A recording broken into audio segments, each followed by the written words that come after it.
जो पिताजी को माताजी को प्रणाम करता है, वर्णन है कि माँ को प्रणाम करते ही गंगा स्नान का तत्काल पुण्य मिलता है, ऐसा धर्म संहिता में लिखा है।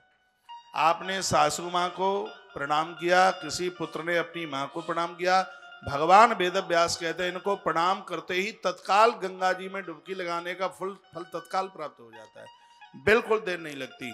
हरिद्वार पहुंचकर, हरि की पौड़ी पर पहुंच करके गंगा जी में डुबकी लगाकर जितना पुण्य प्राप्त करते हैं, अपने वृद्ध सासू माँ को और अपनी बूढ़ी माता को प्रणाम करने से तत्काल गंगा स्नान का फल प्राप्त हो जाता है।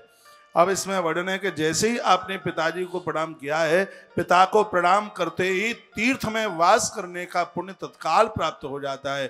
पिता को प्रणाम करने की इतनी बड़ी महिमा, पिताजी को जैसे ही आपने प्रणाम किया है, किसी तीर्थ में 3 रात्रि तक वास करने का पुण्य तत्काल प्राप्त हो जाता है, तत्काल, बिल्कुल देर नहीं लगती, ऐसा भगवान वेद व्यास कहते हैं। ताली बजाना मत तुम बिल्कुल भी, कैसे भी बात चाहे जितनी भी जोरदार हो, मजबूत हो, लेकिन बजाना मत बिल्कुल ताली। ये कथाएं सुनाओ अपने बच्चों को, मुंह ऊंट की तरह उठा करके चलते हैं। ऑफिस जाएंगे तो झुकेंगे नहीं, देखेंगे नहीं, आएंगे तो भी सीधे कमरे में घुस जाएंगे, देवी जी के कमरे में लड़ुआ रखे सीधे सो जाके खाए ले जाते ही। बंधन प्रणाम, ओहो, श्लोक बोल के बात कर रहा हूं।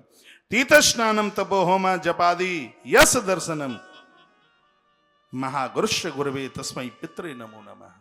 यहाँ तो ये लिखा है कि गुरु पूर्णिमा को गुरुदेव के चरण छूकर उनके नाखून पूजने का जो फल प्राप्त होता है, पिताजी के चरण छूने पर गुरु पूजा का तत्काल पुण्य प्राप्त होता है, ऐसा लिखा है यहाँ पर, ऐसा लिखा है यहाँ, महागुरुश्च गुरवे तस्मै पितरै नमो नमः।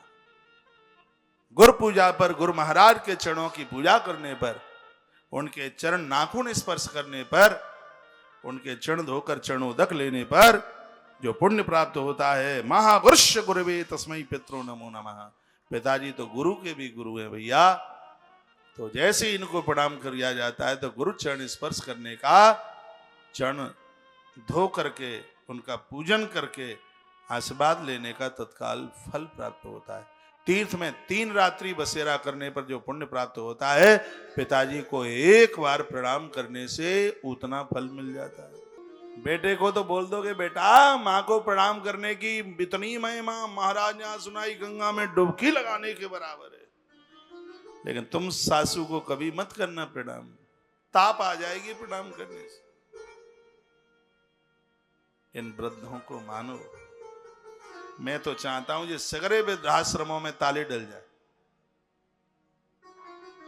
जरूरत ही ना पड़े, क्यों पड़े जरूरत, सब आनंद में वृद्ध जन घर रहे। तीर्थों में तो दर्शन के लिए जाएं, आश्रमों में 2, 4, 5 दिन रह के आए, घर में ही राम गंगा बह रही हो, घर ही अयोध्या बन रहा हो, घर ही त्रिवेणी बन रहा हो। भारत की संस्कृति तो यही रही है।